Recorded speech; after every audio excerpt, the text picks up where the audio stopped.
রাষ্ট্রীয় সফরে professor doctor Mohammad ইউনূসের সাথে রাজনৈতিক একটি প্রতিনিধি দল নিউ ইয়র্কে যায়।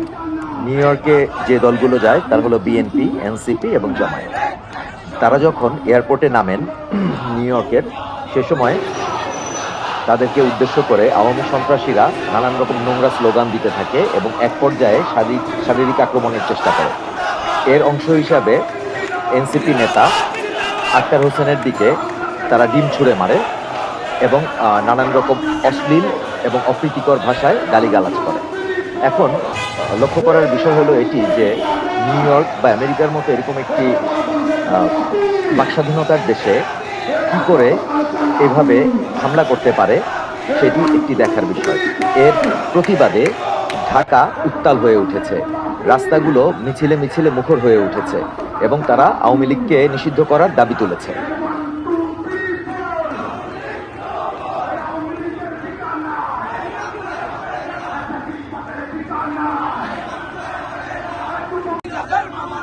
Reaction to action! Direct action! Direct action!